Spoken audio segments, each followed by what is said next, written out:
Hello and welcome to today's episode of Reminisce with Ash. And like you're all aware, we're going to have a special guest today. But before we go to the special guest, I'll just give you an update on what we are doing today. We will be talking about a very, very important and a famous match. From my side of things, I really enjoyed this game for the sheer high scoring nature of it. We are all aware of which game I'm talking about. I'm talking about the Australia versus India game at the Chinnaswamy Stadium way back in 2013. Okay, I'm getting some interesting people commenting already. Hari, sure, we can take a look and we can give it a shot. And thanks, Hari. Thanks for presenting yourself here. We are all completely honored. Hari is the team analyst to the Indian cricket team right now. And guys, we will be talking about this India-Australia game in 2013. What was extremely important or what was extremely critical in this series was the high-scoring nature. Every single game, the scores were in excess of 300. One of the odd times the score was just below 300 was probably the first ODI in Pune and then probably another ODI in Ranchi. Where we were all poised to chase it down, but rain took the better of the game, and there was a washed out game in Cuttack. It was a 7-match series which India, that is we, ended up winning 3-2. But this game in Bangalore was a decider because every game had been chased down. In fact, one game in Jaipur, I remember very clearly.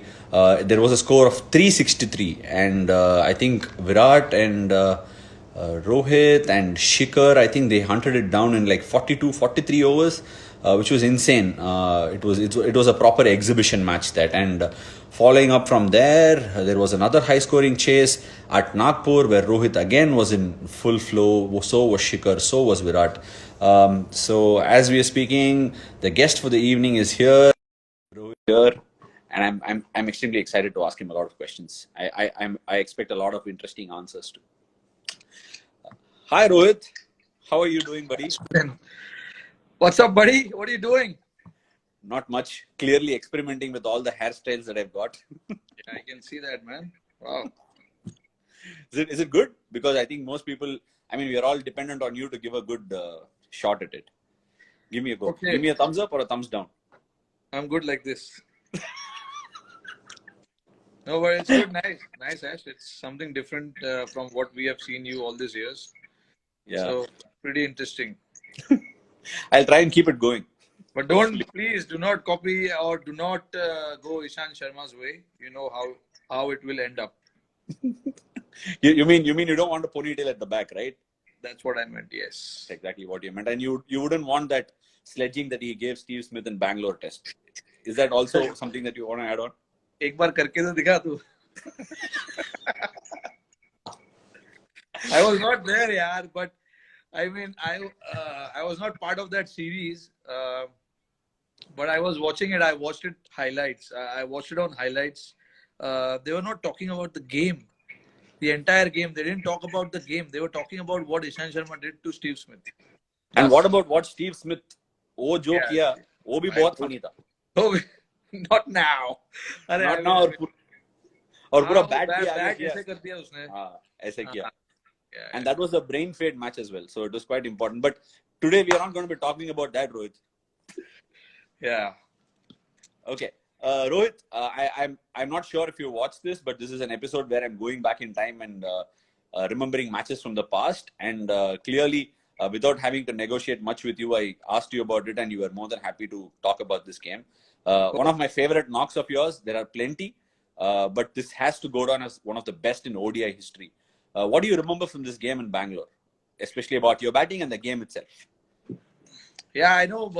It was firstly, it was an important series for us because I had just started to open for India at that point. We played Champions Trophy, and then we went to West Indies after that. And then I remember straight after West Indies, it was this tournament which we played against Australia.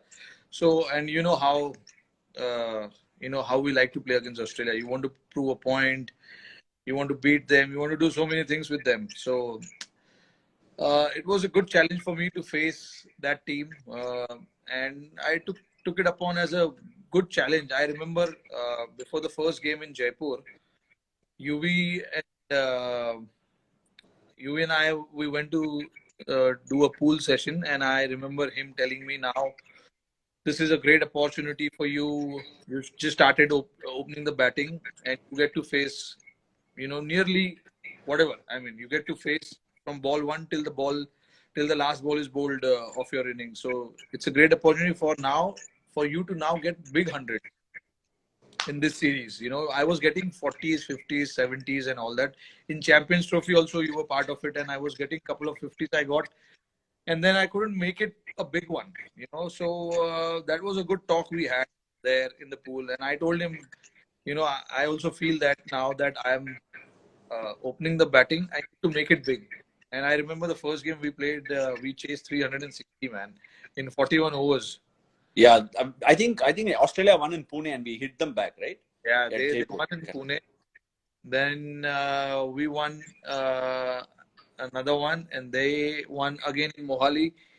So it was quite an interesting contest between the two teams, because they had a solid team, we had a solid team as well. But Australia is a team, they don't like to give it up so easily wherever they play, and especially when they travel, they like to prove a point as well.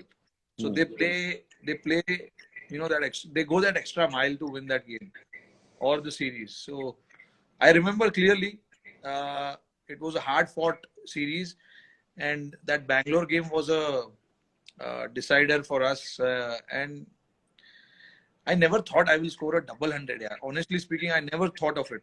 I just wanted to bat. Bangalore, it was a Bangalore pitch, and nice and flat.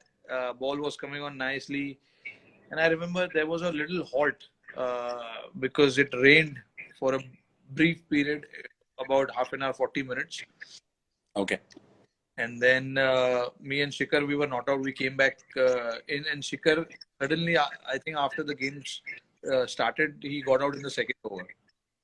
So I mean, it was my responsibility, and then Virat got run out in that game, which was, I don't know whose fault was that, but it was a bad run out. Yes, and then the whole stadium was looking at me. I know.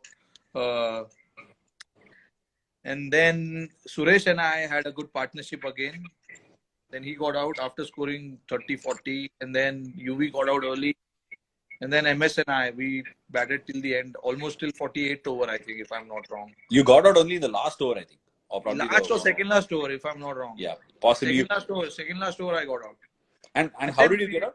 You know how it is with MS in the middle. Like he likes to talk. He likes to, keep adding his thought of what he thinks about what I should do. He was telling me, you're the set batsman. I want you to bat till 48th over, 49th over, or 50th over, probably, because you are set. You can hit any bowler anywhere you want. So let me take chance at that point. You just take a back seat, take singles, knock off in the gaps, and find odd boundaries if you can. And then I was just thinking, no, I'm seeing the ball really well. I might as well, try and put pressure on the bowlers right here and right now, which was, I think, about 41st over. And I decided to go on from there. And I remember hitting Xavier Doherty. They gave him that 42nd or 43rd over. I don't remember. And I hit 4 sixes in that over. Yeah. In fact, I think you hold the record for hitting 4 sixes across different games, right? Consecutively or something like that. No idea. It was not consecutive. It was 2, and then I hit a boundary, and then another one, and then there was double, and then another 6, I think. 6. Okay. If I remember, yeah. I don't remember that exactly, but yeah, that's how it was. And do you remember the number of sixes you hit in the game? Yeah, 16. Yeah, that was then the highest. I don't know if it's been beaten after that. 16 sixes. When I went back inside, someone was telling me, if you would have batted another over or so, you would have broken Virendra Sehwag's record also. And what was that? I think it was 219. It doesn't matter anymore, does it? There's been 3. Yeah, I know.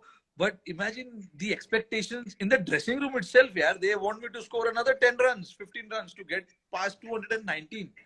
Was it by any chance a bowler that gave you that comment? Yeah, if I'm not wrong, there was 3-4 guys. Okay. UV was one of them. And there was one more guy. I don't know. Shikhar tha shayad. Because you know what, Rohit? I mean, just as you're speaking about it, I remember from about 44th to the 48th over, there was a time when every single ball was either a boundary, six, or a two. Because Yeah, MS was running like a hare, and you yeah, guys were stitching this partnership. And like, in all honesty, as a bowler watching the game, you feel like you are in this Hunger Games. yeah, Okay, yeah, guys, batsmen are coming out here, the swords are out, and yeah. you are there to be given. Your neck is going to be chopped off. So any run that you guys were getting extra was obviously going to give the bowlers a better chance. I know, because see, when I started batting and when we were halfway through through our innings, nearly about 25th, 30th over, I realized that this wicket is, you know, flat, and ball is traveling. It's a comparatively a little smaller ground than the rest of the grounds in India. So we thought, any score we get here is not going to be safe. I never thought we'll get nearly about 400. I think we got around 400. 380 odd, I think. 380 odd. 390, 390 if I'm not wrong. So I never thought we'll get that much. And once we got that much, we got 390. We said, okay, probably they have a good batting lineup as well. They might come hard and try and put pressure on our bowlers also, because anyway 360s, 340s were being chased very easily in that tournament, correct. in that series particularly. And that's, if I remember so far in my ODI career, that's probably has been the run feast tournament I have been part of. Never ever I have played such a high scoring series before this. So every game it was 300 plus. But do you think the series pattern emerged, or was the batting wickets the wickets were really plastic? Wickets even now when we play, wickets are good, but the quality of batting, from their side, from our side, was just unbelievable. They had solid batting lineup.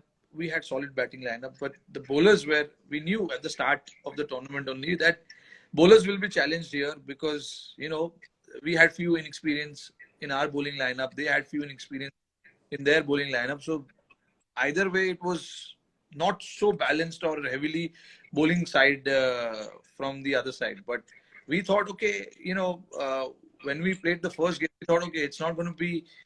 This was the only game probably where the teams have scored 360. I don't think it's going to happen from here on. But second game again we played. I think second game was Nagpur and Mohali both. Yeah. No. Second game was Nagpur, I think. Second game was Jaipur, then Mohali, and then Nagpur. I think we kept hitting back, didn't we? Yeah. First game Pune we lost. 290 odd. We were chasing and we lost. I'm confused. I think Jaipur was the first game. No, Rohit, we lost the first one. We came back in the series. 100%. Okay. So second was Jaipur. Third one was I think again Mohali. I'm not sure if it's Mohali or Nagpur, but one of the two, surely. But even Mohali, we batted first and we got 300. I think MS batted well in that game. Yeah, he got runs. Yeah, I think we came back. We came back from behind. We looked ahead in the game, and then James Faulkner played that blinder and got it. Yeah, he was batting well in that tournament. He batted very well in that series. He got 100 in that game where I got 200 also. Correct, he did. No, but Rohit, tell me something.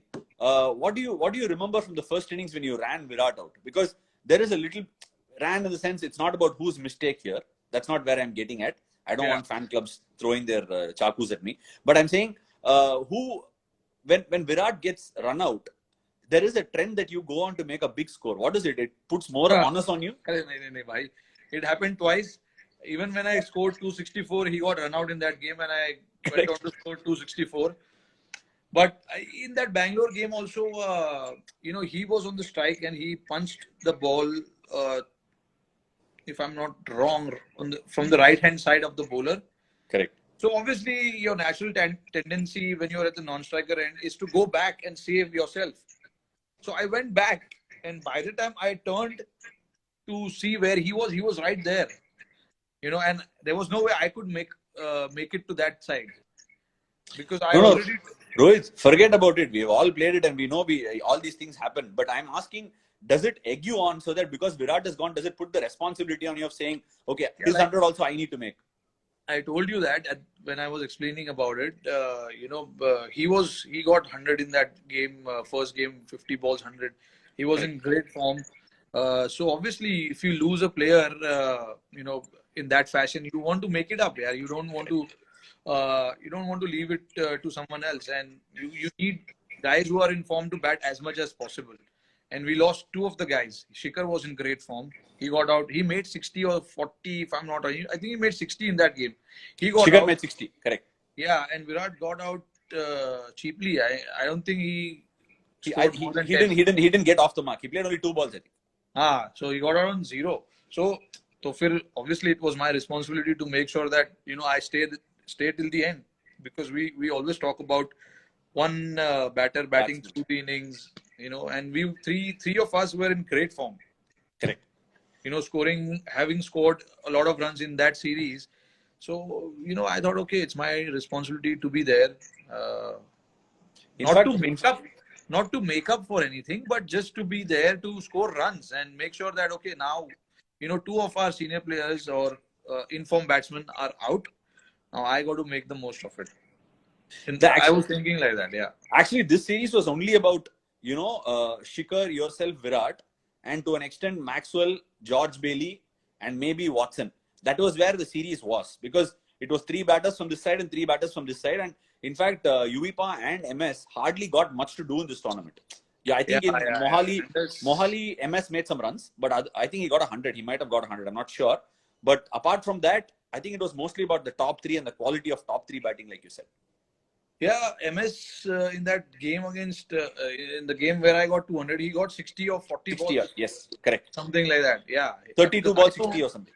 Yeah. The helicopter was out. Because I could see it from the other end that, okay, wow, this is something. So I saw that, and then the 3 high-scoring games, Jaipur, Nagpur, and Bangalore.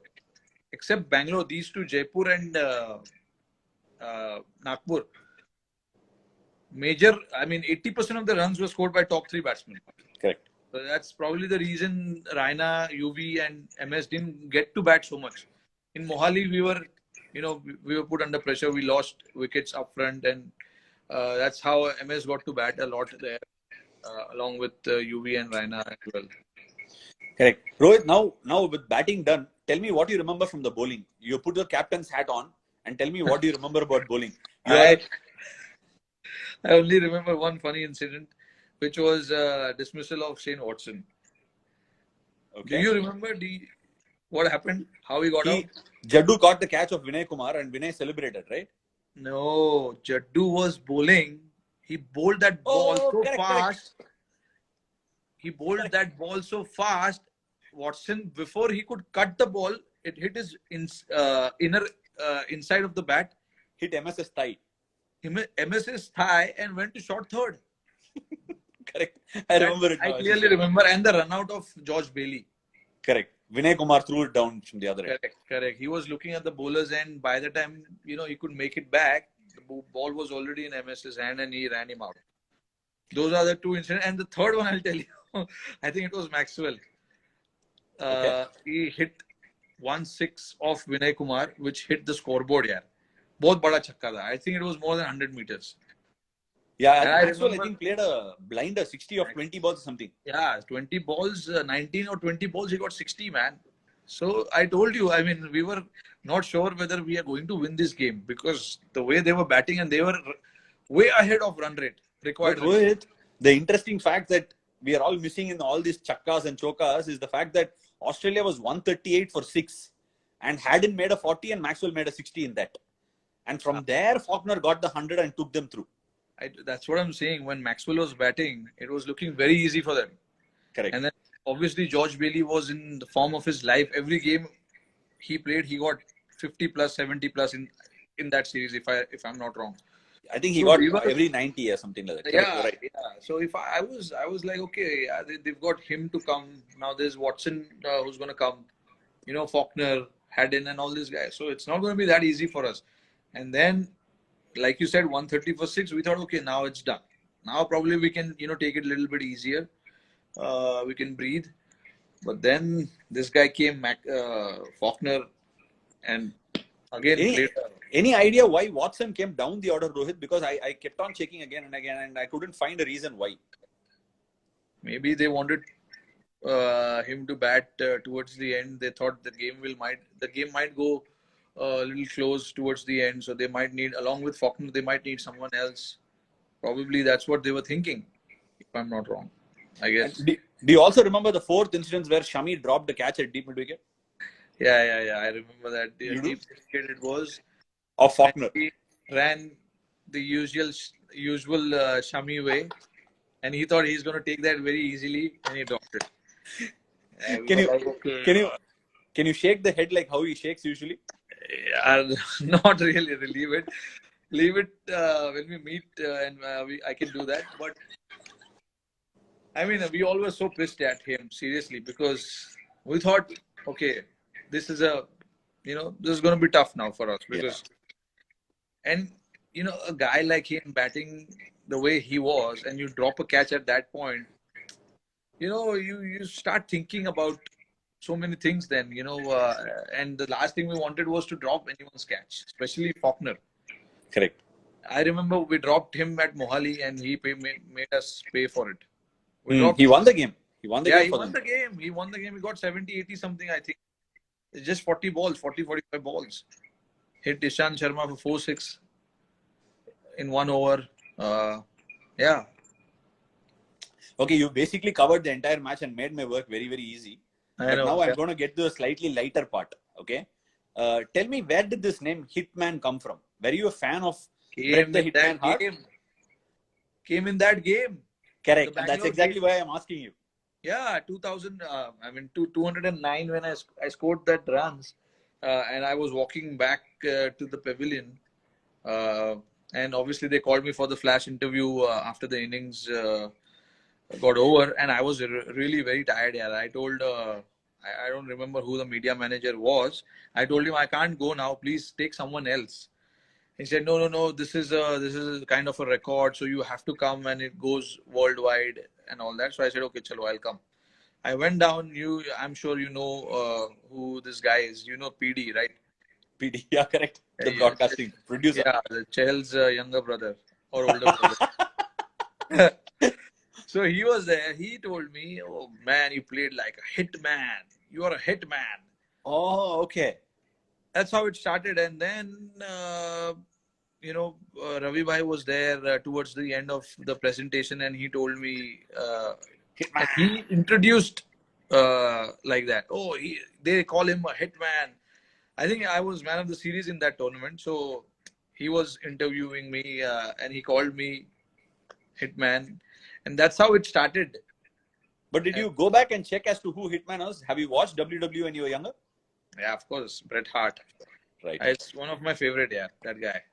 It's great then. It's great. Okay. Rohit, yeah, I actually put a promo of that today. Many of them were asking me whether it was going to be Hitman himself was going to come.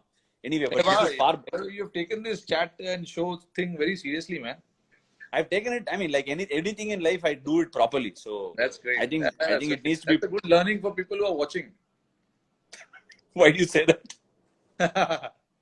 No, it's just right. I mean, you do whatever you do it properly, right? I mean, don't leave any stone unturned. Sure. Okay, Rohit, now to the fun part and my most looked after part for the day. It's going to be the chapter that I'm going to open of Mumbai Indians with you. Okay. A little fun also, nothing very serious. But tell me something, Rohit. Wearing the captain's hat, you came over to Mumbai from Deccan Chargers. In fact, it was a trade, if I'm not wrong. You came over. It was a trade, right? No. I was bought in the auction, the main auction in 2011. Okay, right. So you came over to Mumbai. Obviously, the connect is there. But tell me, when you landed up being the captain of Mumbai, what was it like? What were you going through? Were you learning on the job from Ricky? What was it? See, Ash, to be honest, I was made vice captain in 2009 in Deccan Chargers. Mm-hmm. So I was given that responsibility with that team there. So I used to be thinking about, if I'm the vice captain, I have to think about how I can help Gilly and how I can suggest him, especially about the Indian players, because there were so many unknown players in the team, and what are their strengths, what do they like to do, and when put under pressure, how they react and all that. So all those information was very, very crucial at that stage for Gilly. So I started putting that vice captaincy hat long back actually, and it was great fun for me to also learn about my game and how I talk about cricket, how I talk about various stuff related to cricket, analyzing player, analyzing his strength, weaknesses, and all that. And when I came to Mumbai also, they didn't announce me as a vice captain. Obviously, Paji was there, and then Bajjupa was vice captain. But I was always in that core group of Mumbai, Right. even from my first year. So they used to call me about certain queries if they had in the squad. That was that. And then 2013, we got Ricky Ponting in the auction. And Paji at that stage, I think it was 2012 when Paji said, I don't want to captain anymore. And Bajjupa was made captain. And then in 2013 season, I don't know what happened. Bajjupa was not the captain. So I thought it could be me. But they got Ponting, obviously. Yeah, I mean, because he was in the auction. Yeah, he was in the auction. But I was thinking before the auction, there is nobody else. I think it might be me. So I started preparing, started thinking in my head back then only that, okay, boss, this might come my way and I need to be ready for it. Then I remember I was part of, I think Oja was the one who we traded from DC. I was very much part of that. That was going to be a question anyway. Yeah, I was part of that trade, and that's how I realized, okay, I might be the captain this year. Who knows? And then during the auction, we got Ponting. So obviously, I thought, okay, chalo. I can't compete with Ponting. But yeah, with being with him, how he handled the team in the first 6 games, even before, he was the first one to arrive in India, much before any other domestic player also.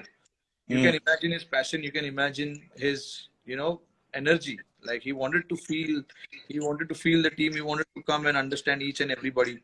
He was the one who called the shot, and he said, I want to first have a team bonding session with all of them. And you know what the team bonding session was? It was like 4 players sitting together, and let's say if you and I are sitting in front, so what you have to do is you have to talk good things about your player. So I will talk positive about you, Ashwin. I like your off spinner. I like when you started bowling carom ball. So it's good things about you. You always feel good when you listen about yourself, right? So in a way, it made a very positive impact on everybody. On everybody. Like imagine Ponting was in my group, and there were 2 youngsters from domestic cricket. Now Ponting is telling them, I watched your video. You look solid, man. You can go way up. You can, if you handle the pressure, if you handle this, if you handle that, you will reach where you want to reach. So imagine what that youngster will be feeling. So that was him.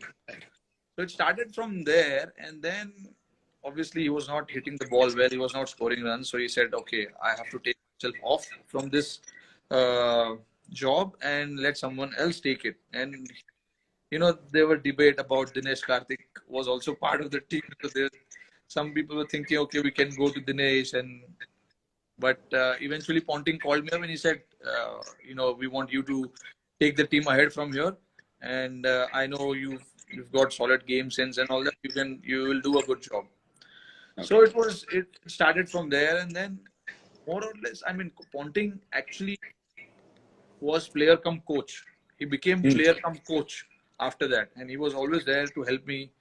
He was always he always stood in front if there was anything, if there was any issues or whatever. He stood in front. And over the years, 2014, 2015 and 2016, three years we worked with him. I worked with him, and I just feel he's the guy from a different planet when it comes to motivating players, understanding what that player has in him, and bring the best out of that player. He's the best in that. The judgment of all these characters, he's so good at it. So good at that. And obviously, I want to finish saying that he's won 2 championships, 2 World Cups he's won. So he knows how to win big championship. And Correct. That to me was a great part about him. This internship of having been with Ricky Ponting is something that's priceless, which we have spoken off air as well. where we've discussed about it, how much ever we've discussed about it. But Yeah. tell me something, what's your engine room like? When I say engine room, what is Rohit Sharma, the captain, like? Planning oriented, trust oriented on players, going out there and following strategies, depending on the engine room or depending on players. What is it? Because a lot of players that play under you tend to, give you the credit of saying, even the other day I was watching Mayank Markanday speak. He was saying that, Rohit Bhai gave me the ball and said, I'm there for you, just bowl the ball, Yeah. That's sort of a reassurance in the game. Do you work with them from practice onto the game and into the engine room of planning? Or how is it? Do you let them do what they want and then take over on the field? Yes, see, firstly, I try and understand what that individual is all about, whether, if given an opportunity, whether he'll be able to take the pressure or not. And if not, how can I help him to take that pressure? And it starts with all the senior players in the squad. And obviously starts with the captain first. So I think for me, that became more important rather than my batting and the other things. This became to me like the top priority. I have to manage to get the best out of my players, and then I will think about what I want to do with the bat. And that's how I moved forward in all my seasons. And with the help of solid support staff also, it does help. I've got solid bunch of support guys with me, and they're really they're genius. And the major part in this has played by DJ. Mm. Because I ask him and he gives me what I want. Mm. I will ask him about, okay, Mayank Markanday, for example, if he's bowling in this situation, what is the likelihood of him or the batsman to put him under pressure? How will he respond, or whether he's got that skills or not, or if he doesn't have the skill, what can we do with him to make sure that he doesn't feel the pressure? He just comes and bowls. Okay, so you do go back onto practice sessions and try and simulate matches with the bowlers and then bring them onto the game. Yeah, You do that? I slyly talk to them about, Mayank, tomorrow I'm thinking, these are the batsmen you're going to be bowling at. So I feel that, I want you to bowl in the power play. I want you to bowl in the power play, whether it's the first over, second over, third over, fourth over, I don't care. But it'll be in the power play, so which means the ball will be nice and hard. There will be few shots hit, but don't get carried away. Don't feel any pressure. Just come and bowl the leg spinners that you bowl. Okay, and I'm not expecting you to do wonders. I am not expecting anything. Just take the ball and bowl the delivery. That's it. I don't want you to do anything else. Because I have seen, when we came into the team and how we felt when we were 20 years old, when you're facing guys like Mitchell Johnson, Brett Lee, Dave Steyn, all these guys in your first experience, you know how it is. It's quite intimidating. And for all these guys also who are playing the IPL for the first time, they feel the same. They feel that, they feel the stage is too big. And, I've never been in that situation. I've never been in a bigger stage like this. So what if somebody hits me back-to-back sixes, what am I supposed to do? And, this is what I do. Before the team meeting, I sit with DJ for an hour and we discuss about all these things. And he's got his input, and I then come and discuss what we need to do, especially with the younger players. See, senior players will take care of their job on its own. They obviously they know what to do and how to handle the pressure. But when it comes to the younger guys who are probably playing the IPL for the first time, they will not. And these are the guys you want to be in the best form for you to win the championship. Your senior 6-7 guys will take care of their performances, and they will take care of their body. They'll do whatever is necessary. But it's the other 3-4 guys who are new in the team.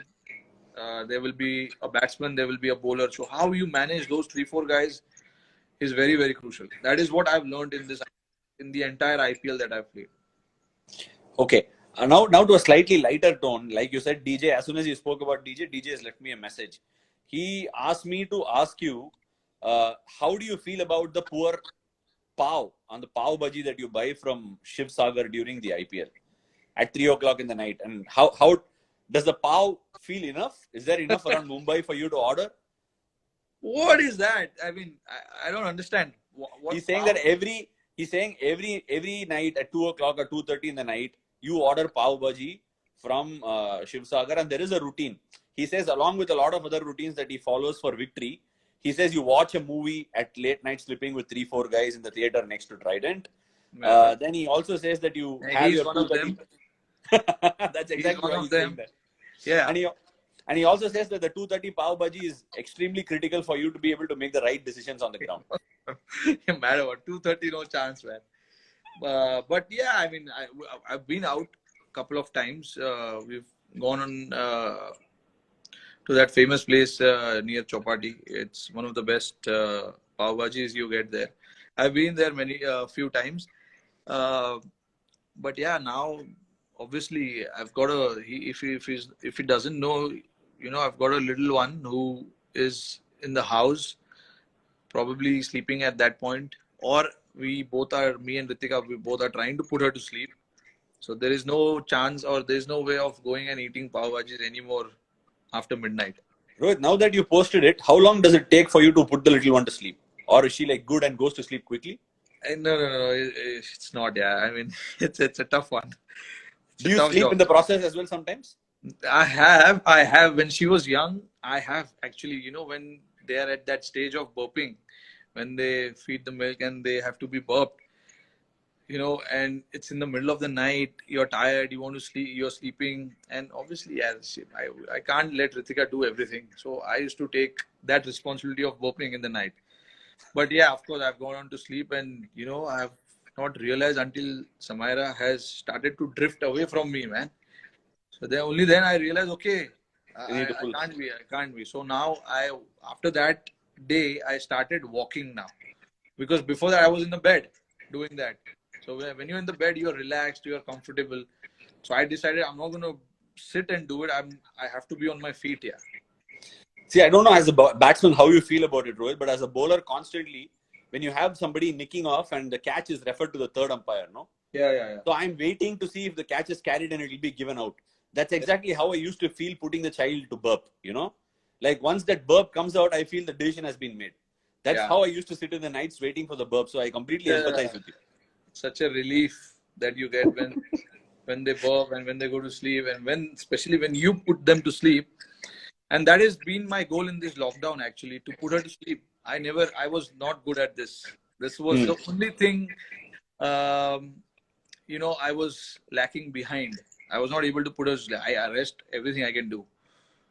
I was actually doing, but putting her to sleep is something that I couldn't figure out, because obviously that's the reason. I'll tell you is because for 1.5 years she was she was away, and even when she was with us on tour, I mean, I used to go back. I used to go to sleep, or she used to go to sleep early, like around 9:30, and that's the time you are out for dinner. Especially I'm talking of the World Cup when she Correct. was there. So I never really had an opportunity to be with her and put her to sleep. Because she used to go to sleep at 9 o'clock, and 9 o'clock is when you finish your dinner. So it's too early. And I didn't do it. Now I'm at home, and I've tried it on many occasions. I've tried it before also. But I did it once in the afternoon, but in the night, I just couldn't do it. So that is hopefully by the end of the lockdown, I hopefully should be able to No, crack before that. before before we get into that part of lockdown and COVID, I want to ask you one final question about your routines during the IPL and your. In fact, when I became the captain of Kings 11, I wanted to follow success patterns. I've been at CSK. Then Yeah. Mumbai is another successful franchisee. So I actually called up DJ and a couple of other people in Mumbai and asked them, what does Rohit do? How does he manage the whole thing? You need to handle the franchisee, you need to meet with the owners, you need to talk to them. There's so much more that you need to do around the job. Then he Yeah. gave me two insights, Rohit. I'm going to give you the first insight. He said usually meetings happen inside the boardroom, but Rohit and our owner meet during Bel Puri at midnight. Okay, that's one thing he told me. And the second Bhelpuri. thing, yeah, that's what he told me. And the second thing he told me will make more significance for you. He said that Rohit has never come to the breakfast in the history of IPL, but ever since Samaira's birth, we found him at breakfast last year. Absolutely. That's right. Yes. That's right. Because see, I'll answer the second one first. Okay. The breakfast one. I'll say because it's true that I've never been to breakfast table in the entire IPL history, especially at Trident. Never. Uh, that's because of so many other reasons. We never sleep on time. You get back from the game itself around 1, 2 o'clock. 2 o'clock, yeah. After midnight. So it's like I need my 9 to 10 hours of sleep, man. I can't do it without that. There has been days where it was traveling day for us, and we had to travel. So I've woken up early, but I've straight gone into the bus without eating anything. So I used to go and eat at the airport or in the flight. And since Samaira was born, I used to sleep with her during. I know the timing that she goes to sleep and all that. So I used to somehow manage to sleep with her and wake up with her because once she's up, you're not going to get your sleep. Correct. She'll be all over you. So you better make sure that you sleep on time and get your 8-9 hours, whatever it is. Otherwise, you're stuck. And especially for me, I'm the captain, and with Mumbai Indians, we are half of our time we spend in the meeting. So I need to be fresh and energetic. For the meetings. But what about the first one? He said the meetings are very brief, and Rohit loves the street food in Mumbai, and he generally meets up with all the owners and the staff for a bhel puri outside Trident. I don't know. That's He's making up some stories, I think. Yeah, I guess so. That's rubbish because I don't meet them for bhel puri. You're talking about. Who you're talking about. I don't meet them for bhel puri and all that. Yes, of course we meet them for our strategy meetings and all that happens with them. But we purely discuss about the team. What should we play? What shouldn't we play? Why are we dropping X, Y, Z or whatever? It's purely that. It's nothing else. Great. Okay, Rohit. Now you've answered most of my questions. I'm very happy the way it's going, and you've taken most of the honors. And thank you for doing it. In these times, I think it's going to put a lot of positivity into people's the way they're thinking. They're finding it difficult to cope up with it. How are you going? How's the situation in Maharashtra? How's it in Mumbai? Are you missing playing the game? What are you doing? The situation in Maharashtra is not it's not great right now. I mean, everybody who are in position to talk are talking about various things like following the rules and regulations and all that. We have done so many promotions to make sure that people stay indoors and all that. Now it's up to the people, man. We can't really do much more than that. And the cops here in Mumbai, you have to just bow down to them because the amount of effort they have put in. I could see it from here. Every day they are on the field, making sure that no one comes out. Going around each lane, making sure that the lane is following the discipline and all that. Because we have a lot of lanes, small lanes. And that is where people try and come out and start creating nuisance. So that is where the cops have been very strict here, and they're making sure that all these people stay inside. It's like it's on us now. We can't blame anyone else. What has to happen has happened. From here on now, we have to control the situation. If we don't engage, if we stay away from people, maintain social distancing and all of that, this thing can be contained. I'm not saying it's going to go forever, but at least it'll be contained. And also we have to try and remember there are little things that we need to remember while even if we go out for grocery shopping and all that. We need to remember there are 2 or 3 entry points of COVID. One is our nose, mouth, and eyes. These are the 3 entry points. If we manage to, even if we touch something, and if we manage to keep our hands away from the face, we half the battle is won. Even if we go out and come back inside. I mean, like you said, Rohit, you pointed out rightly in the first half where you said, all these things have been put out there. A lot of people have spoken. We have spoken about it. Every celebrity has come out and spoken, taken to social media. But it is a high sense of luxury for a lot of people to keep social distancing. You know, so there are people who are out there who are struggling to make ends meet and struggling for every meal in their day, who are actually going out right now to make a living for themselves. So and that's where I think people who can afford the social distancing must stay away and allow these people to go and work. So if everybody is on the road, then it's going to create a mess. In fact, I read one article where I'm sure you're aware of the 1918 Spanish flu, where there was quarantine and all that. And the moment the quarantine was lifted, everybody thronged the streets and it went up by 5%, the infected number of people. So I think those who can afford can still continue to be exercising caution. And I'm seeing how Maharashtra is, even Tamil Nadu is. I think these are all proper red zones. We need to be able to support the rest of the country to be able to curtail it.